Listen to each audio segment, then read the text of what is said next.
اخواتي المغاربه، انا قلت حاجه غلط في الفيديو ده؟ جينا نهضروا على الفندق ديال المنتخب الجزائري داوليز ايرت، هذا اللي جاي في مدينه الرباط سهله. يعني جاي تمايا ما شاء الله، فندق عالمي. هحط لكم التصاور هنا. راه الزياره الاخيره ديال الوليد صادي راه كان زار تما لهذا الفندق هذا، وكان مشى للملعب. الفندق هذا ما بعيدش على الملعب بزاف، عندك 16 دقيقه ربع ساعه انت في الملعب. يعني فندق عالمي في بلاصه عالميه، قدامك المسرح، قدامك البرج، قدام يعني الطرقات ديال المغرب. لا ما نهضروا على البنيه التحتيه في الطرقات، وهذاك العالم عالم اخر. يعني فندق عالمي. انا حطيت لكم التصاور ديالو هنا. صحافه زيكو راهم مصدومين لانهم 100% راهم سولوه، ولكن واش غادي يخرجوا زعما ويهضروا على البنيه التحتيه ولا ما يخضروش؟ علاش ما غاديش يهضروا؟ ها انتم بداوها اليوم، بداوها صحافه زيكو والقنوات العار هذا شفتوا الفندق، شفتوا الملعب مولاي الحسن، يعني اللي قريب له ماشي بعيد عليه. هادو قنوات العار اليوم خارجين لنا، قال لك اودي راهم داروا شكايه لاكاف. ما داروا شكايه لاكاف على حساب البث، قال لك عطاهم غير 33 مقابله، لا ما بغاوش قدامنا. وهذه كلشي مبررات. انا حطيت لكم هنا الخبر ديال الشروق والخبر ديال باينين، شو كلشي مبررات. باغيين يتهربوا من النقل ديال لاكوب دافريك. غادي ينقلوهم هما 100%، غادي ينقلوا شي ماتشات، ولكن الشروط قال لك اللي فرضها عليهم البيان سبور والمغرب، يعني فرضوا عليهم شروط في النقل. ولاكاف هي لاكاف والبيان سبور اللي فارضين عليهم شروط. يعني خاصك الاسم ديال المغرب يبان، هذوك الاشهارات اللي يفوتوا في التلفازه كلشي يفوت. دير خطا واحد يبلعوا لك القناه، جامي تبقى تنقل وجامي تبقى تنقل شي لاكوب دافريك. يعني هاد الشروط هذه صحافه زيكو راهم يتبرروا، راهم يتهربوا ويجبدوا منا. واخا هما الشروق راهم حطوا الاسم ديال المغرب، لانه الشروق جامي حط الاسم ديال المغرب. اليوم حطت الاسم ديال المغرب وكذا منا، هي مليحه بشيره خير. ممكن ان شاء الله تحسن الاوضاع لانه قريب ان شاء الله. مي هادو صحافه زيكو قنوات العار، هذه لاكوب دافريك خصك تنقلها بالسيف عليك وتنقلها كيما هي. ما تجيش تكذب على الشعب، لانه العالم كامله غادي يشوف هاد لاكوب دافريك. وهاد لاكوب دافريك اللي غادي تكون في المغرب ان شاء الله باذن الله، غتكون باحسن المعدات في العالم. بهذاك حتى المخرج راه جابته الجامعه، جابت مخرج فرنساوي اللي خرج كاس العالم ديال قطر ديال 2022، مخرج فرنساوي. انا حطيت لكم هنايا المخرج الصوره ديالو، والاخر مخرج فرنساوي هو اللي غادي ينقل لاكوب دافريك. لا كاف ما بقاش عندها مع الاخراج، صايقلعوها من الحساب. حتى القناه سي ان ار تي ديال المغرب حتى هي ما غاديش تنقلها. يكون واحد المخرج ومعدات من الطراز العالي. يعني هاد لاكوب دافريك علاش قلت لكم غتكون بحال المونديال، لانه غيشكلها ان شاء الله غادي يكون بحال المونديال، بحال حاجه كبيره احسن من المونديال. لانه ملاعب عالميه، سي نورمال خصك تجيب لهم مخرج عالمي باش يعطيك مع اللي راهم يقولوا ان شاء الله هي راه حقيقه. يقول لك جوج ديال لي درون غادي يبقاو يتصوروا بهم المقابلات. الكاميرات غادي تكون ما شاء الله اكثر. لاكاف عطاتهم واحد الاخر واحد الكايت شارج، ولكن هما فاتوا الكايت شارج. مثلا درك في هذا النقل وفي هذا المخرج فاتوا الكايت شارج. لاكاف ما هو لاكاف ما بقاش كاع تسوى، لانه اصلا باش عجبني انا القشع درك بغا يقلع ليا الشك من اليقين.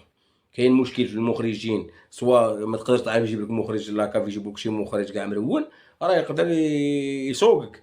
بصح مين يجيب مخرج بحال هذا صح والمدانه ما كانش، الشعره ما تفلتش بحال لا كوب دو موند. هذاك الشيء الشعره كيما راك تفرج في كاس رابطه الابطال ولا تفرج كاس اوروبا ولا كاس العالم. أو ملعب الأيقونة والتحفة وحش إفريقيا، ملعب ابن بطوطة. والله تحسين البنية التحتية والمواصلات، أيضا مشروع تطوير شامل يتم التعامل مع الملعب ومحيطه كمشروع حضاري متكامل، وليس مجرد ميدان لكرة القدم. واو، بسم الله وما شاء الله وتبارك الله تبارك الرحمن. نشوفوا هنايا مجمعات السكنية ونشوفوا المحيط. والله صراحة كأنك لست في القارة الإفريقية، بكل صراحة وبكل صدق أخواني أخواتي الكرام.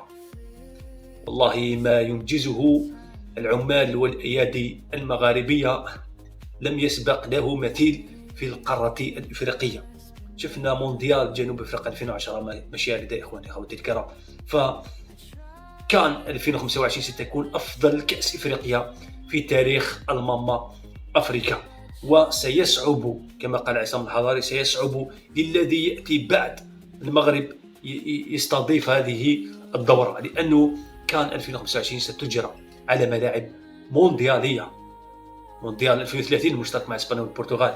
شوف وهناك موقف للسيارات للشخصيات الهامة، أيضا أزيد من 1100 سيارة، شخصيات الهامة جدا، حوالي 400 سيارة وحوالي 600 ل 700 سيارة للشخصيات الهامة أيضا اللي تجي تقعد في الفي اي بي والفي في اي بي. هكذا في مساحات خضراء تم داروها هذا الشيء. السرعة كبيرة للعمال المغاربة صراحة. شوف كأنك في لوس أنجلوس ولا ميامي ولا نيويورك، شوارع وعلى لاكاليتي اللي يقوموا بها بتعبيد الطرق. صراحة هذه نوعية ممتازة، تبان من خلال الصور وضوح اللون الأسود الغامق. كما نشوفوا المساحات الخضراء هنا، شوفوا هذه الشوارع والله تشعرك بالراحة النفسية. المساحات الخضراء والجمالية يتم التركيز على تزيين المحيط الخارجي وتهيئة المساحات الخضراء الواسعة التي تحيط بالملعب. هذه التجهيزات تهدف إلى توفير أماكن منظمة مرتبة. طيب كابتن ميدو، اولا انا مصري وهقول لك بقى احنا ليه فعلا ما ينفعش نقارن نفسنا بمنتخب المغرب. طيب منتخب مصر ومنتخب المغرب لعبوا تاريخيا قدام بعض في 21 مباراة رسمية. فاز المنتخب المغربي في 11 مباراة وفازت مصر في مباراتين فقط. لعبوا في كاس افريقيا 5 مرات، فاز المنتخب المغربي 3 مرات وفازت مصر مرة واحدة وتعادلوا مرة. لعبوا في تصفيات كاس العالم 6 مرات، فاز المنتخب المغربي 3 مرات وفازت مصر 0 وتعادلوا 3 مرات. وفي المباريات اللي لعبوها مع بعض استطاع المنتخب المغربي تسجيل 32 هدف في شباك منتخب مصر، بينما سجلت مصر 13 هدف فقط. المنتخب المغربي خد رابع العالم في كاس العالم، بينما مصر لم تحقق اي مركز متقدم في كاس العالم. والكلام ده لا يقلل من منتخب مصر، ولكن يعلمنا ان احنا نشتغل على نفسنا عشان ننجح ونحقق حاجات احسن واحسن. ما نقعدش نقول من 15 سنه كنا فين. من 15 سنه كان جيل ابو تريكه، يعني اللي حققوا انجاز في هذا الوقت من 15 سنه كان جيل ابو تريكه، وما كانش ما كانش ليك دور يا كابتن ميدو في الموضوع ده خالص، يعني كان دورك قليل جدا. وكان دايما هو اللي شايل منتخب مصر كان ابو تريكه ومحمد زيدان وعماد متعب وعصام الحضري والجيل ده. وبرده ما فزناش على منتخب المغرب في هذا الوقت، فزنا مرتين بس في وقت محمد صلاح فزنا. قلت اي حاجه غلط في الفيديو يا اخواتي؟ ما اعتقدش.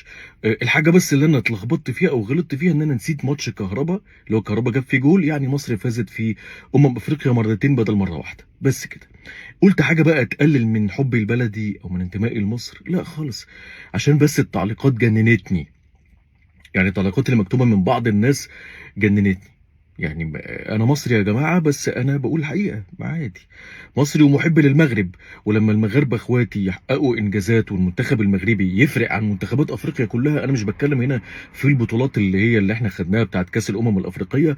مصر لها اكيد قيمتها ووزنها في الكره الافريقيه وعندها بطولات كتير، انا ما قلتش لا، ولكن حاليا المنتخب المغربي وصل لمكانه عالميه، والانجاز في كاس العالم مش بس مصر اللي ما وصلتلوش، جميع منتخبات افريقيا ما وصلتلوش. فانا كمصري المفروض اقول الواقع انه في الوقت الحالي انا ما ينفعش اقارن نفسي بمنتخب المغرب الا لما احقق انجازات عالميه على الصعيد العالمي زي منتخب المغرب. ملاعب ليست موجوده على امر الواقع، وهذه الصور توضح ذلك. نعم، ملاعب عباره عن فوتوشوب واقلام تلوين وضعت في حبر على ورق. نعم، حبر على ورق، وضعت في الموقع الرسمي حتى يصور للعالم او الجمهور الرياضي ان المغرب يملك بنى تحتيه ومنشآت وكذا. لكن في امر الواقع هي كلها منشآت متهالكه، وهناك منشآت غير موجوده اصلا على الارض. والمره في تاريخ كاس افريقيا اللي كل فريق عنده سون تيران دونتريمون، ملعب تمارين وحده من جهه، وملعبه احنا عندنا ملعب ما يلعب فيه كان تونس، وفندق ما يقعد فيه كان تونس. هما